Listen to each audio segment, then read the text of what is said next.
préoccupation, c'était de savoir, de faire la différence entre les ictères qui vont évoluer, qui peuvent évoluer vers un ictère nucléaire et ceux qui ne peuvent pas, les étiologies qui peuvent évoluer et ceux qui ne peuvent pas évoluer vers l'ictère nucléaire. Bon, je peux. Vas-y, ouais, d'accord, vas-y. Je pense qu'en fait, on ne peut pas. Bon, il y a des causes d'emblée qui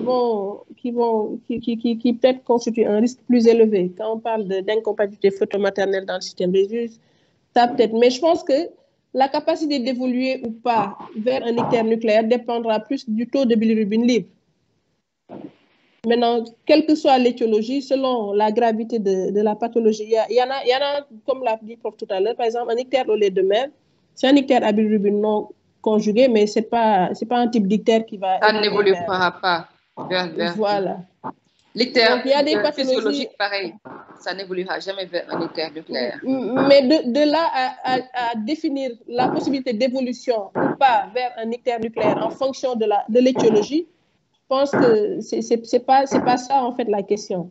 Je pense qu'on va peut-être y revenir à la fin quand oui, on va peut-être bien, mais ce qu'elle veut dire, c'est-à-dire peut-être il faut juste lui dire, ce que tu as donné comme réponse. L'ictère physiologique, il est physiologique, il n'entraînera pas de nucléaire. Il est physiologique. Non. Il entraîne un ictère nucléaire, il n'est plus du physiologique.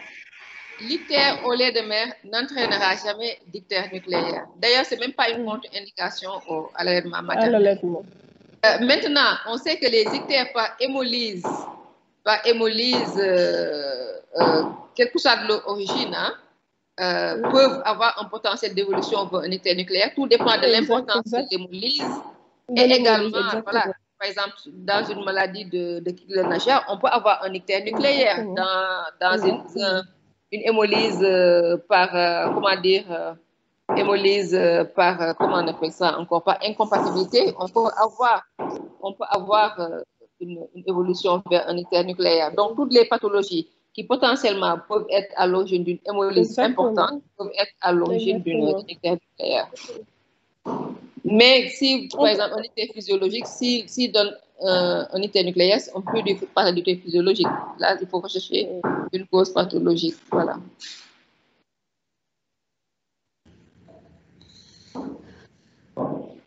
Bonjour, professeur. Ah, c'est docteur Diallo qui anime la discussion. Oui. Bonjour, docteur Diallo. Je voulais poser une question, quoi. J'ai des soucis avec le lever de la main, donc c'est pourquoi. Ah, d'accord, vas-y. Ok.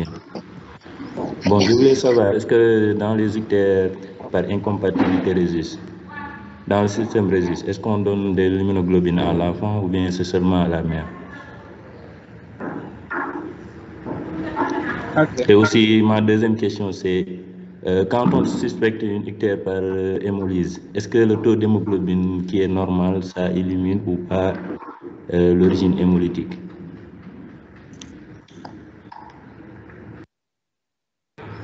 Ok, c'était ça ma question. D'accord. L'équipe? Merci, Jay. En fait, par rapport à la deuxième question, est-ce que le taux d'hémoglobine normal va éliminer l'ictère par hémolyse? Par exemple, si je prends le cas, par exemple, c'est un contexte d'accouchement spécifique, l'enfant fait un céphalémotome. Si au début, on peut avoir un taux d'hémoglobine normal, mais l'hémolyse. Donc, ça n'aide pas l'hémolyse. Il faut chercher les autres systèmes aussi. On entend mal, je ne sais pas si c'est moi. Je n'ai pas bien entendu une partie de la réponse. Voilà. En fait, c'est par rapport à la deuxième question. Si j'ai bien un taux d'hémoglobine normal peut éliminer un ictère hémolytique. Si j'ai bien compris. Bon, par exemple, à l'ictère dû après un accouchement dysocique, la présence de céphalémotome, au début, on peut avoir un taux d'hémoglobine normal, alors que l'enfant fait une hémolyse. Donc, dans ce cas, il faut qu'on recherche les autres signes d'hémolyse, le contexte aussi. Je ne sais pas si je comprends bien la réponse. En fait, la question, c'est de savoir est-ce que ce taux d'hémoglobine normal dans un contexte d'ictère élimine une hémolyse? Si j'ai bien compris la formulation de la question. Si le taux de... La Oui, c'est réponse ça. est... Voilà, la réponse est non. Si vous avez une hémolyse qui est modérée ou une hémolyse sévère, ce n'est pas la même chose. Vous avez un patient qui avait par exemple 18 grammes d'hémoglobine. Il fait son hémolyse, se retrouve à 16. Quel que soit le mécanisme de l'hémolyse, qu'est-ce qui va se passer? Vous ne pouvez pas dire que ce n'est pas hémolytique. Maintenant, il faut savoir surveiller le patient, gérer rapidement l'ictère pour éviter qu'on aille vers une aggravation. Maintenant, il se peut qu'entre-temps, s'il évoluait comme ça, qu'il descende en dessous du seuil limite d'hémoglobine normale, donc qui est de 14 environ. Donc ça, je pense que la réponse, c'est non.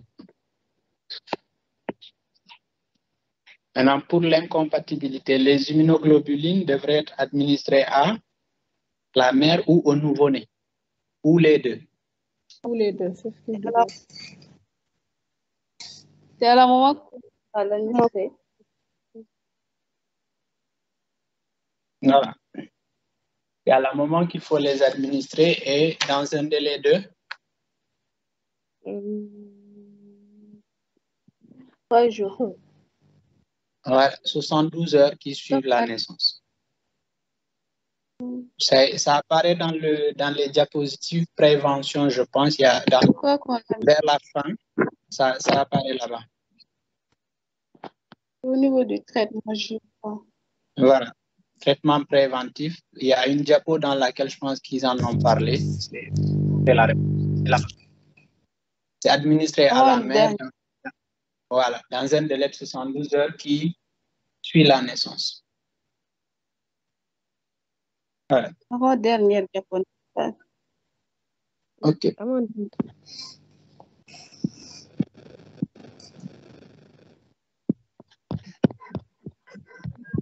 Docteur Mamadou, est-ce que ça répond à vos préoccupations?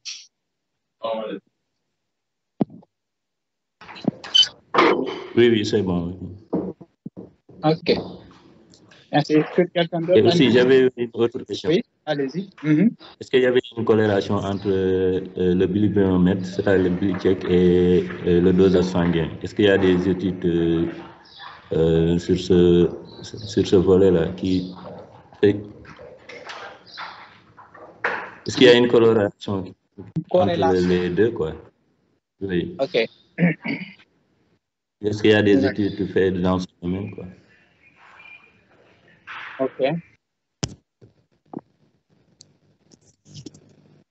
Le groupe?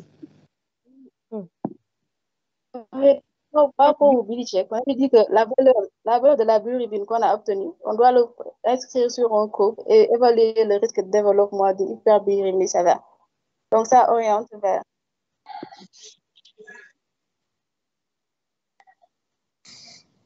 OK. En fait, la question, c'est est-ce que ça quand beaucoup, je ne sais pas, ça s'interrompt beaucoup quand vous parlez. Oui, ça s'interrompt beaucoup. Peut-être qu'on a le même problème. Donc, en fait, la question, c'est de savoir est-ce qu'il existe, quand vous avez mesuré une bilirubine par voie transcutanée chez un patient, est-ce que vous avez des chances de retrouver une valeur équivalente dans le sang? Si j'ai bien compris. Est-ce qu'il y a des travaux qui ont été faits dans ce sens-là? C'est ça la question, si j'ai bien compris. Donc, bon. Vu de travaux exacts qui montrent la corrélation. Mais ce que j'avais compris, c'est qu'en fait, lorsqu'on mesure la bilirubine transcutanée, ça nous permet donc d'évaluer le risque de développement d'une hyperbilirubinémie. Donc, par rapport au dosage sanguin entre la corrélation, je n'ai pas vu d'études par rapport à ça. OK. En fait, en pratique, c'est très simple. Hein. C'est que dans les premiers jours qui suivent la naissance, il y a un moyen non invasif de surveillance de la bilirubine. Donc de l'ictère, donc par voie transcutanée. Donc, on utilise ces appareils-là et à partir du moment où vous les utilisez à intervalles réguliers, vous avez des courbes adaptées. Donc, il y a des courbes qu'on utilise pour la bilirubinométrie transcutanée. Maintenant, si vous arrivez à des seuils d'indication qu'on appelle les seuils d'indication